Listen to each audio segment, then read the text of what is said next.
When he called my name over the intercom, my hands were still shaking from the fight. I thought it was disciplinary, not desire. You don't forget the first time a guard says your name like that. Slow.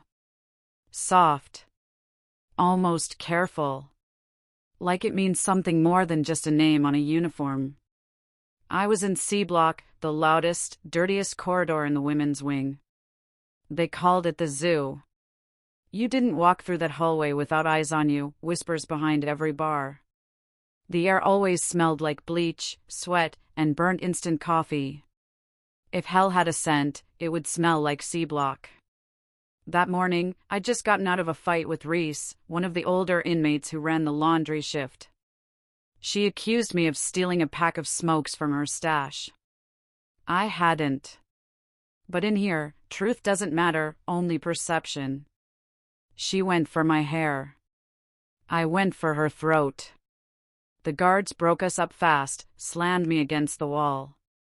My lip was bleeding, and my heart was still thudding when I heard his voice for the first time. Brooks. With me. It was Officer Callan. Everyone knew his name. He was the youngest CO in the block, early 30s, tall, always clean-shaven, calm in a way that made you curious. Most guards walked like they owned you. He walked like he was trying to stay unnoticed. But I noticed him. They say when you're locked up long enough, any attention feels like oxygen. I didn't want his at first, but the way he looked at me that day, it didn't feel like authority. It felt like recognition. Like he saw something human, and that was dangerous. He took me down the hall toward the holding room, the one where they check you before solitary. I kept waiting for him to yell, to lecture, to do what guards do. Instead, he said quietly, "You should have let her hit you once. Would have looked better on the report." That's when I realized he was helping me. He handed me a cold cloth for my lip, something he wasn't supposed to do. "I'll mark it as mutual," he said. "No solitary." I didn't thank him. I just stared, trying to read the angle. Nobody does you favors in here unless they want something. But there was something in his face, tired, honest, that made me pause. "Why?" I finally asked. He shrugged. "You don't strike me as someone who starts fights." That's when it began, not with a touch, but with a choice. He decided to believe me. And in this place, belief is more dangerous than love. The next week, I kept catching him looking at me during shift changes. Not long stares, just quick glances when he thought I wasn't watching. Sometimes he'd linger by the gates when I came through for laundry detail. Sometimes he'd speak low, almost personal. "You okay today? Watch out for Reese. She's not done with you. You shouldn't be here." That last one got to me. Because he said it like he meant me, not the cell. I started thinking about him too much. Counting the seconds before he walked by. Noticing how his voice softened when he called my name. The way his badge glinted in the dim light. I hated myself for it. But when you're living on concrete time, when every day tastes the same, even the smallest crack of light feels like salvation. One night, during lockdown, I heard footsteps outside my cell. Then a quiet voice through the slit. "Brooks." I froze. It was him. He shouldn't have been there, not at that hour, not alone. My heart was pounding so loud I thought it'd wake the whole block. He slid a folded paper through the food slot. "Don't open it now," he whispered. "Morning inspections in 20. Wait till after." Then he left. Just like that. When I opened it the next morning, it wasn't what I expected. No threats. No promises. Just a single sentence, written in tiny, sharp letters. "You don't deserve this place." I read it 100 times. I hid it under the edge of my mattress. I knew if anyone found it, It would mean transfer, maybe even segregation for him. But I didn't care. It wasn't a love letter. It was a lifeline. Things changed after that. He stopped pretending. When we crossed paths, his eyes stayed on me. Sometimes he'd slow down during inspections, letting the silence stretch a second too long. Other inmates noticed. You could feel it, that shift in the air, the jealousy, the suspicion. Reese smirked every time he passed. "Looks like you got yourself a guardian angel," she'd whisper. "Hope he don't fly too close to the fire." It was only a matter of time before someone used it against me. The first time he touched me, it wasn't romantic. He was checking cuffs before taking me to laundry. His hand brushed my wrist, too long, too careful. I looked up, and our eyes met for just a heartbeat. He said my name again, softly. Lena. Not Brooks. That broke something in me. In that second, I wasn't an inmate. I wasn't a number. I was a woman. And he was a man making a mistake he couldn't undo. But I let him. Because I wanted to feel something other than fear. From there, it spiraled. Tiny moments, an extra glance, a hidden note, a whisper through metal. Then came the first real risk, a meeting. He told me to fake a stomach ache during night duty. When the nurse called him to escort me, he'd check on me in the corridor. It was a narrow, empty stretch between laundry and storage. The kind of place cameras don't see well. I remember the hum of the fluorescent lights. The echo of my own heartbeat. His smell, clean soap and coffee. He said, "You shouldn't trust me." I said, "Too late." Then he kissed me. Quick. Desperate. Like he knew it could ruin both of us. I thought that was the beginning of something impossible. But in prison, nothing stays secret for long. The next day, I found a note under my pillow, not from him. A single word, written in red pen. Caught. My stomach dropped. Someone knew. And that's when everything started to unravel. You know that look a man gives you when he's torn between wanting you and wanting to save you? That's the look Officer Daniels gave me every time he passed my cell after that night. He didn't say a word. Not at breakfast, not during count, not even when he walked past my bunk and our hands brushed for half a second. But I could feel it, something had shifted. He was thinking about me. And in a place where nobody thinks of you unless they want to use you, that meant everything. But here's the thing about getting noticed in prison, it's not love, it's leverage. By the third day, people started whispering. She's got the guard wrapped around her finger. She must be giving him something. And just like that, I went from invisible to a problem. The first hit came when I was in line for meds.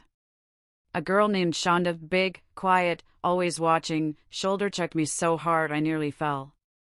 "Watch where you're walking, sweetheart," she said, and smiled that kind of smile that means I'll finish this later. That night, I couldn't sleep. Not because I was scared, but because I could hear Daniels pacing outside C Block, the sound of his boots stopping near my cell every few minutes. I wanted to ask him what he was doing. I wanted to tell him he was making it worse. But then I thought, maybe he knew that. Maybe he liked it.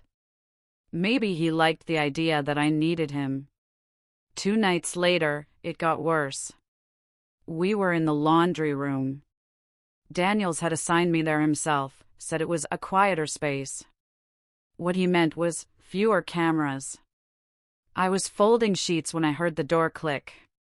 He walked in slow, like he was trying not to scare me, or maybe trying to scare himself. "I shouldn't be here," he said. "Then go," I whispered. He didn't move. He stood close enough that I could smell the soap and gun oil on his uniform. His eyes were dark, tired, but soft in a way I hadn't seen in months. You think I don't know what they're saying about you? I didn't answer. I'm not gonna let them touch you, understand? And before I could stop myself, I said it, you already did. He froze. And then, like something inside him snapped, he grabbed me, not rough, not gentle either, and pressed his forehead against mine. I can't protect you if they know, he whispered. So you keep your head down. You stay quiet. You don't look at me in public.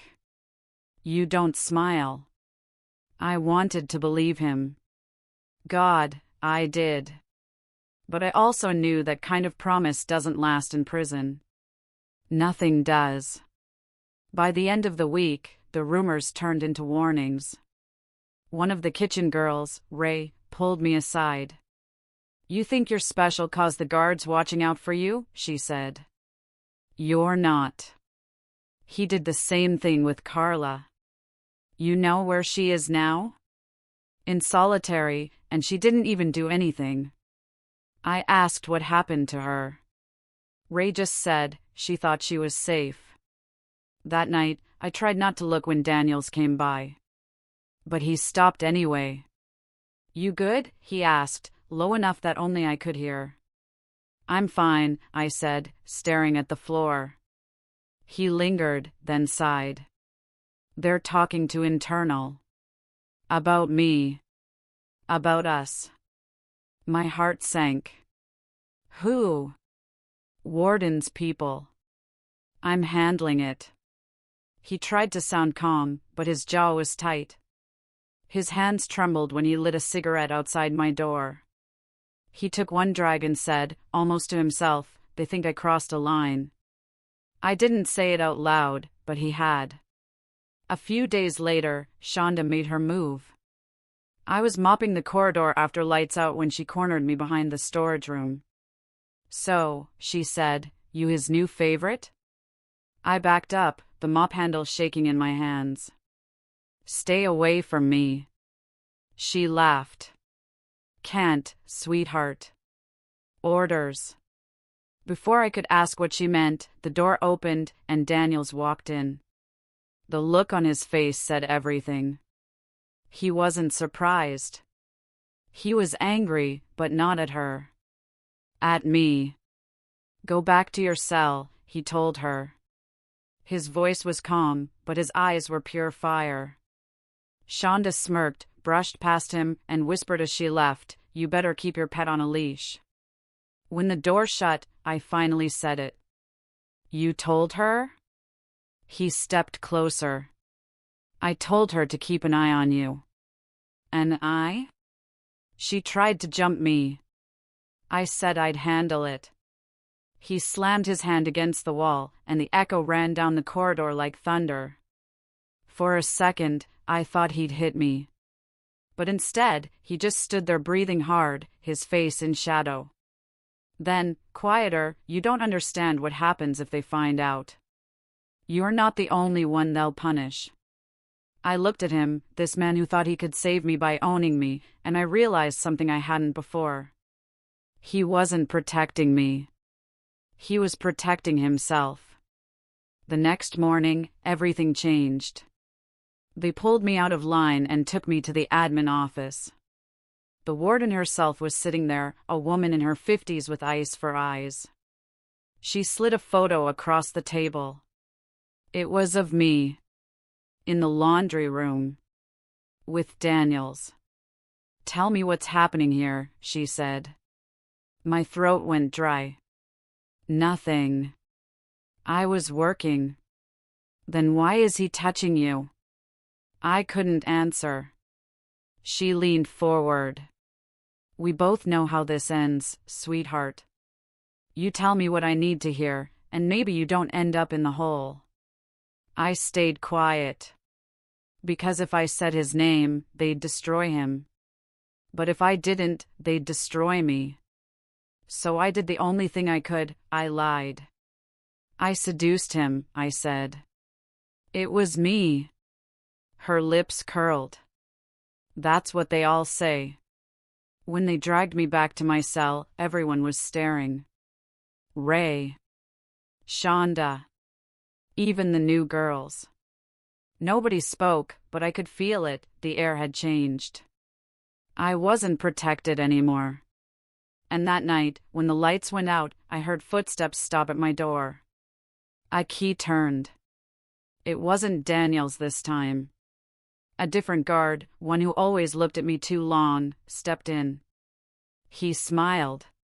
"He's suspended," he said. "Guess you're mine now." And that's when I realized something worse than fear. I'd traded one kind of danger for another. Because in this place, love isn't what saves you. It's what gets you killed. The night they told me Officer Daniels was suspended, I stopped sleeping. I'd lie there staring at the ceiling, counting the flicker of the lights through the bars. You know how fluorescent light hums right before it burns out? That's how it sounded inside my head, that soft, electric buzz that never lets you rest. Everyone knew he was gone.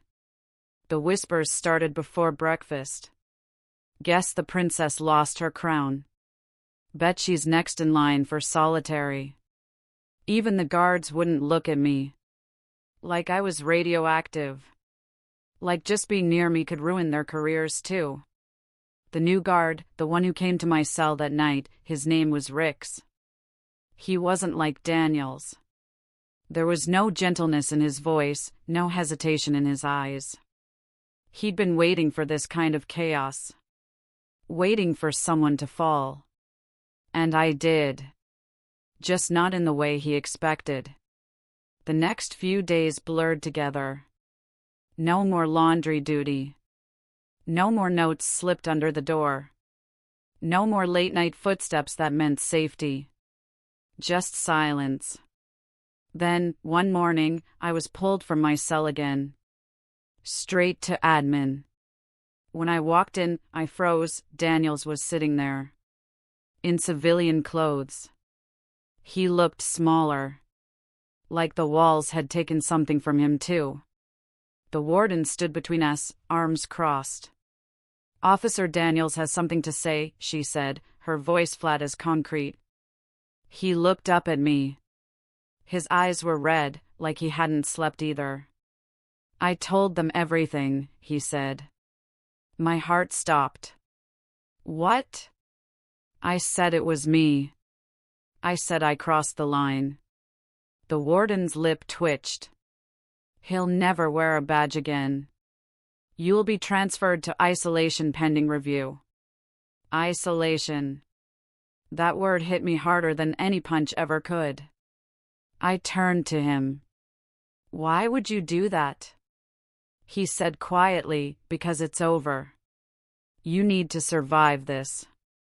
I'll handle the rest." And then they took him away. That was the last time I saw him free.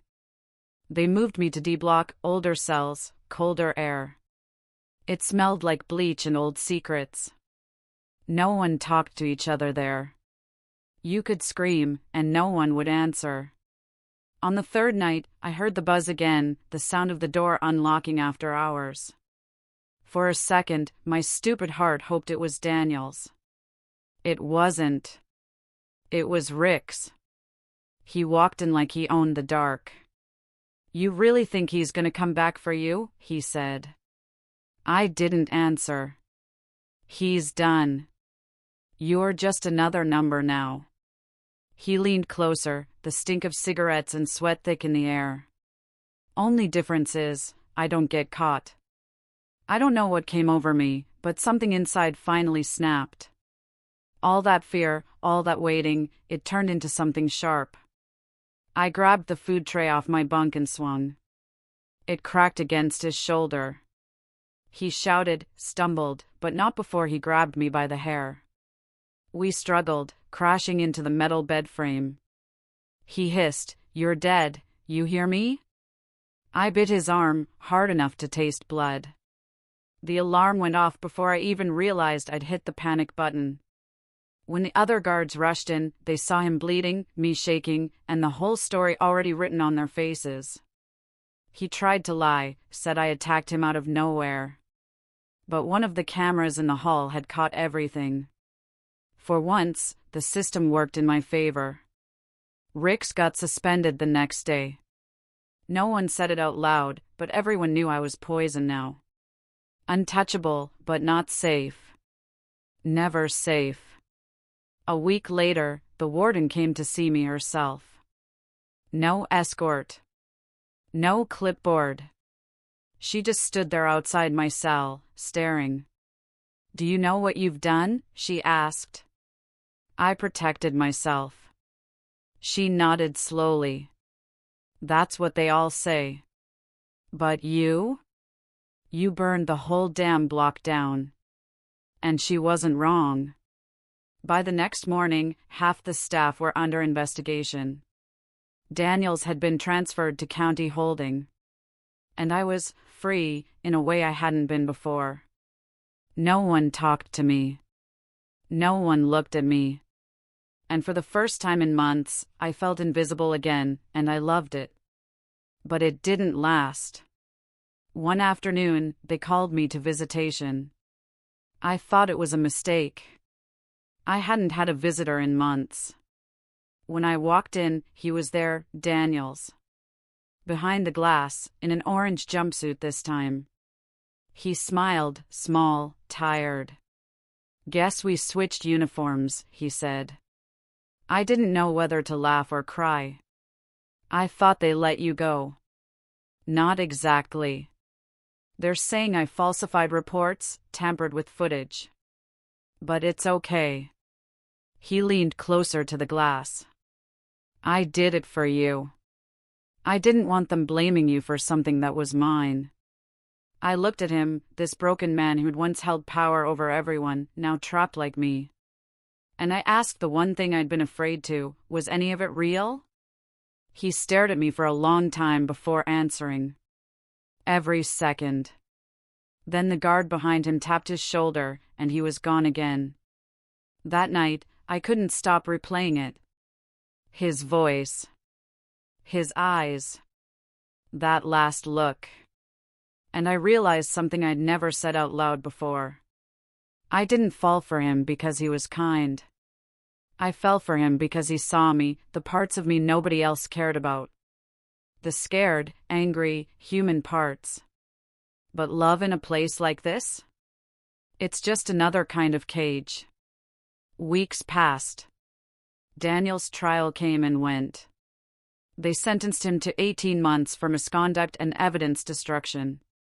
The official report said inappropriate relationship with an inmate. My name was redacted. But everybody inside knew. And then, one night, D-Block went quiet. Too quiet.